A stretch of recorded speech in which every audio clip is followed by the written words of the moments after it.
Hi అండి, అందరికీ నమస్కారం. సాఫ్ట్ సొల్యూషన్స్ బ్రో దివాకర్ కార్యక్రమానికి స్వాగతం, సుస్వాగతం. మీకు తెలుసు నా ఫ్యాన్స్ ఆస్ట్రేలియా, అమెరికా, జపాన్, ఉత్తర కొరియా, దక్షిణ కొరియా కాదు, ఈ మధ్య నైజీరియాలో కూడా నా ఫ్యాన్స్ బాగా పెరిగిపోయారు. తెలుసు చాలా మందికి నేను సొల్యూషన్స్ ఇస్తుంటాను కాబట్టి మన ప్రోగ్రామ్ ఎక్కడెక్కడికో వెళ్ళిపోతుంది. యాక్చువల్గా మీకు ఈరోజు ఒక విషయం చెప్పాలి.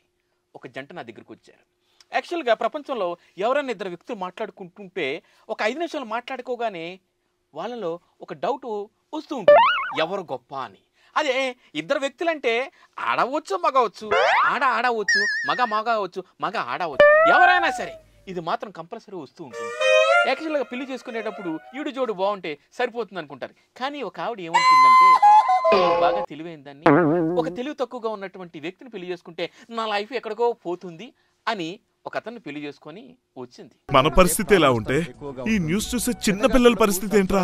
అసలు యాక్చువల్గా వాళ్ళ లైఫ్ బాగుందా? బాగుంటే నిన్ను బాగా ఉండేలా చూస్తానా? ఏదో పొలంలో పెట్టి మన ప్రోగ్రాం తీసుకొచ్చి రేటింగ్ ఎక్కడికో తీసుకెళ్తాను కదా. మన దగ్గర ఒక కీ తీసుకోవడానికి వచ్చారు. వారికి ఎటువంటి సొల్యూషన్ ఇచ్చానో మన ప్రోగ్రామ్ని వీక్షిస్తున్న ప్రతి ఒక్కరు కూడా లాస్ట్ వరకు వీక్షించండి. అర్థమవుతుందా? హలో రాజు, ఎవరయ్యా నువ్వు? స్టూడియోకి వెళ్ళా వచ్చేసావేంటి? ఏదైనా కాఫీ హోటల్ అనుకున్నావా? అదేనండి, ఇందాన మీరు కెమెరాతో మాట్లాడుతున్నారు కదా, సరే పెద్దవాళ్ళు మాట్లాడినప్పుడు డిస్టర్బ్ చేయకూడదని కామ్గా కూర్చున్నానండి. మీరు ఇందాన మాట్లాడుతూ ఈవిడ చేసుకున్న వెధవ అని అన్నారు కదండి, ఆ వెధవ నేనే సార్. You mean ఆవిడండి. అసలు నాకు తెలియగలుగుతాను, కుందన బొమ్మలాగా అజంతా ఎల్లోర శిల్పం అలా ఉన్నటువంటి ఈ కుందన బొమ్మకి వీడేంటండి, వీడి ఫేస్ ఎప్పుడు అద్దంలో చూసుకున్నాడా? రైల్వే స్టేషన్లో జోబులు కుట్టేసేవాళ్ళ, బీచ్లో బఠానీలు అమ్ముకునేవాళ్ళ, అంత ఎందుకండి గుళ్ళో చెప్పులు దొబ్బేసేవాళ్ళు ఉన్నాడండి. వీడికి కత్తిలో ఉన్న ఈ అమ్మాయికి ఈ లఫుట్టుగాడ అసలు లోకం ఎక్కడికి పోతుందండి? నాకు తెలియగలుగుతాను. ఈ పెద్దవాళ్ళు పెళ్లిళ్ళు చేసేటప్పుడు జాతకాలు లేకపోతే తాంబూలాలు లేకపోతే ఆస్తుపాస్తులే కాదండి. తెలుసయ్యా, వీళ్ళు ఈడు జోడు బాగుందో చూడాలి. పెద్దవాళ్ళు పెళ్లి చేసేటప్పుడు శిలకా గోరింక అంటారు. ఎవడే టిఫ్టీ గాడు? ఎంత ఇచ్చావు? లేకపోతే శిలకా కాకి అనరే. మరి కాకి లాంటి వీడిని ఆ చిలక కడితే సంసారం కుప్ప కోల్పోతుందండి. ఈ ముచ్చట్లు ఇంకా ఎన్ని దినాలు వినిపిస్తావురా? నువ్వు చెప్తానే ఉన్నావు, నేను ఇంటనే ఉన్నా. నాకు తెలియగలుగుతాను, ఇటువంటి వాళ్ళకి పెళ్లిళ్ళు చేస్తే న్యాయస్థానాలు మాత్రం ఎక్కడ న్యాయం చేయగలం? కోర్టులో లక్షల కొద్దీ వేల కొద్దీ ఇటువంటి కేసులే మూలుగుతున్నాయండి. టయానికి నేనున్నాను కాబట్టి, నాలాంటి కాబట్టి సరిపోతుంది, కానీ ఈ కోర్టులు హ్యాండిల్ చేయలేవండి. అందుకే అరే నువ్వు కొంచెం దూరం పోయి కూర్చోపో, అక్కడ కూర్చోపో. ఇదొక హఠాత్ పరిణామం. ఇటువంటి కేసులు వస్తే నా దగ్గరకు రండి, మీకు సొల్యూషన్ ఇచ్చి పంపిస్తాను. ఇలాంటివంటే నాకు బాగా ఇంట్రెస్ట్. అసలు వీళ్ళ గొడవ ఏంటో చూద్దాం, వీరికి ఎటువంటి సొల్యూషన్ ఇద్దాం కూడా చూద్దాం. చూడండి అమ్మా, మీరు చాలా కరెక్ట్ చెప్పారండి, అందుకే తీసుకొచ్చారండి ఇక్కడికి. అవును, మీకు న్యాయం చేస్తాను. నాకు తెలియక అడుగుతాను, నేను చేస్తానండి దయ్యలో ఒక న్యాయం. సు ఎక్కువ మాట్లాడమాకు, తెంగరాడులో ఉండు. నా గురించి నీకు తెలియదు, అర్థమవుతుందా? ఎదుటి వాడితో మాట్లాడేటప్పుడు ఎలా మాట్లాడాలో నేర్చుకో. సార్ ఏంటి సార్ అంత ఫీల్ అయిపోతున్నారు? నాకే అంత ఎమోషన్ లేదు సార్. నువ్వంత హార్ష్ గా మాట్లాడుతుంది నేను ఫీల్ అవుతాను. నేనేదో నా ప్రాబ్లం కి సొల్యూషన్ చెప్తారని మీ దగ్గరికి వస్తే మీరేంటి ఏదేదో ఎమోషనల్ గా మాట్లాడేస్తున్నారు? నాకే అంత ఎమోషన్ లేదు. చూడమ్మా, ఇక్కడికి వచ్చిన వాళ్ళకి ఎమోషన్స్ ఉండవు, మేము ఎమోషన్ క్రియేట్ చేస్తాం. యాక్చువల్లీ మీరు ఇంత ప్రాబ్లంతో వస్తారు, కానీ మేము ఎంత చూపిస్తాం. వీడు తెంగరోడే. నువ్వు తేడా అని తెలుసు నాకు. ఎంత తెంగరోడు, కానీ మేము ఎంత తెంగరతనం ఉన్నట్టు క్రియేట్ చేసి మా రేటింగ్స్ ఎక్కడికో వెళ్ళిపోయేటట్టు ఇది చేస్తాం. అర్థం కాలేదా? అర్థం కాదులే. ఎందుకంటే మన ప్రోగ్రామ్ లోకల్ ప్రోగ్రామ్ కాదు, అమెరికా, దుబాయ్, ఆస్ట్రేలియా, హాంకాంగ్. తెలుసు కదా. ఏది మీదే అన్ని చూస్తారా?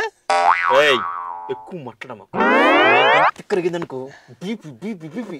నా గురించి నీకు తెలీదు. అడుగు, మలకపేట, అమీర్పేట, లేకపోతే ఇంకోటి ఏంటి మీరుపేట ఇల్లు అడిగామనుకో, అక్కడ తెలుస్తుంది.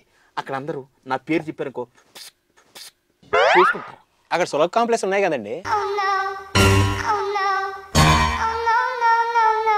హలో, ఎక్కువ మాట్లాడమాకు, నా గురించి నీకు సరిగ్గా తెలియదు. నా గనక ప్రోగ్రామ్ అయిన తర్వాత దొరికేవనుకో మనం పట్టుకొని ఏం చేస్తున్నారు సార్? ముందుగా కట్ చేస్తున్నాను, నువ్వు మాట్లాడమాక. యాక్చువల్గా మన ప్రోగ్రాంకి వచ్చిన వాళ్ళకి ఏ ఎమోషన్స్ ఉంటావు మనం క్రియేట్ చేస్తాం, మనం క్రియేట్ చేస్తాం. ఇటు తెంగురోడు. ఏం మాట్లాడతాడు నువ్వు? ఏం మాట్లాడతాడు నువ్వు? You respect and take respect. I respect. అని అనుకుంటున్నావు కదా, ఇంకా పెద్ద తెంగురోడు ఇక్కడ క్రియేట్ చేస్తాం. నాకు మీ ప్రోగ్రామ్ గురించి బాగా క్లారిటీ వచ్చింది సార్. అవునా? ఏమని? మీరు ప్రాబ్లం కి సొల్యూషన్ ఇవ్వరు, సొల్యూషన్ ఇచ్చినట్టు క్రియేట్ చేస్తారు. నేను అందరు అమ్మాయిలాగే చాలా ఆశలు పెట్టుకొని పెళ్లి చేసుకున్నాను సార్. కానీ నేను కొంచెం అడ్వాన్స్డ్ గా ఆలోచించాను సార్. ఏంటి అంటే ఇప్పుడు నాకంటే తెలివైన వాళ్ళని పెళ్లి చేసుకుంటే నేను వాళ్ళ కంట్రోల్లో ఉండాలి. కానీ నేను బాగా ఆలోచించి నాకంటే తక్కువ తెలివైన వాళ్ళని పెళ్లి చేసుకుంటే నా కంట్రోల్లో పెట్టుకోవచ్చు కదా అని ఈ పల్లెటూరు అతన్ని చేసుకున్నాను సార్. కానీ ఇప్పుడు తను నా కంట్రోల్లో ఉండట్లేదు సార్. అదే సార్ నా ప్రాబ్లం. నాకు అర్థం కాలేదమ్మా. అసలు నా ప్రాబ్లం ఏంటంటే సార్, ఈ కాలంలో ఎవరైనా ఇంత పొద్దున్నే లేస్తారా సార్? నాకంటే ముందు లేచిపోతాడు సార్. లేచిపోయి ఊరంతా తిరుగుతాడు సార్. ఊరంతా తిరిగి ప్రతి ఒక్కళ్ళ ఇంటికి వెళ్ళి మా ఆవిడ ఇంకా నిద్ర లేవలేదు, మా ఆవిడ ఇంకా నిద్ర లేవలేదు అని చెప్తాడు సార్. అసలు నాకు ఎంత తలనొప్పిగా ఉంటుందంటే. యాక్చువల్లీ ఏం జరిగింది? ఏముంది సార్, ఇప్పుడు మీ ఆవిడ పడుకున్నారు అనుకోండి, మీరు ఎవరో ఇంటికి వెళ్ళారు, మీ ఆవిడ ఏం చెప్తుందిరా అని అడిగితే మీరు ఏం చెప్తారు? మీరైతే ఏం చెప్తారండి? ఏం చెప్తాము? పడుకుందని చెప్తాము. మరి అంతే కదండి, నేను అదే చెప్పానండి. అది తప్పు అంటుంది ఏంటండి?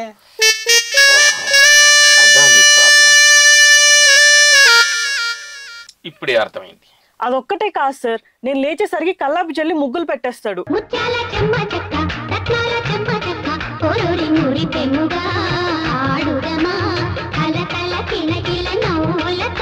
టిఫిన్ చేసేస్తాడు, నాకు బెడ్ కాఫీ ఇచ్చేస్తాడు. నాకు తెలియక అడుగుతాను, ఇవన్నీ కూడా పాజిటివ్ గానే చెప్తున్నావే, ఎక్కడ నెగిటివ్ గా ఏమీ లేదే. ఎందుకు లేదు సార్? చుట్టుపక్కల చేసే వాళ్ళందరూ ఏమనుకుంటారు చెప్పండి? మొగుడిని కంట్రోల్లో పెట్టుకుంది, అన్ని పనులు చేపించుకుంటుంది అని నన్ను బ్యాడ్ గా అనుకోరా? అసలు సమాజంలో మనిషి అన్నవాడు మగాడు అన్నవాడు మగాడే కాదు, మృగాడు. అసలు యాక్చువల్గా ఈ సభ్య సమాజం నాశనం అయిపోతున్న దానికి కారణం సైకో లాంటి మగాడు. ఈ మగజాతిలోని ఆనిముత్యాలు ఉండొచ్చు, కానీ చాలా మంది ఎక్కువ మంది సైకోలు ఉన్నారు. ఈ మానవ జాతిలో ఈ మగాడంతా సైకో, నీచుడు, నికృష్టుడు. అసలు భూమండలం మీద ఏ జాతి లేదు అంటే అన్నాడు గాని ఆ ఊహ ఎంత బాగుందో. సార్ నాకు చిన్న డౌట్ అండి. అడుక్కో. మీరు మగాడేనండి? మగాన్ని పట్టి మగాన్ని అడుగుతున్నావు, ఇక్కడ బుద్ధుందా? అలా కాదండి, అంటే ఇందా నుంచి మగాళ్ళందరినీ తిడుతున్నారు కదండి, మగాడైనా నాకే మండుతుంది, మీకు మండట్లేదా అని. ఒక మనిషి కఠోరమైన బాధలో అన్నాను కానీ కర్కోటమైన సరసంలో కాదు. నాకేది తేడా కొడుతుందండి. డబుల్ యాంగిల్ చూపిస్తా ఉన్నాడు. ఓకే, ఇది ఎక్కడ ఉన్నాం? మగాడు కావునా కాదా అని డౌట్ దగ్గర ఉన్నానండి. హలో హలో, ఏం జరుగుతుంది ఇక్కడ? మీరు నా ప్రాబ్లం గురించి మాట్లాడతారనుకుంటే ఆయనతో మాట్లాడతారేంటి? మీ ప్రాబ్లంతోనే కదా మాట్లాడుతున్నాను. ఈయన కదా మీ ప్రాబ్లం.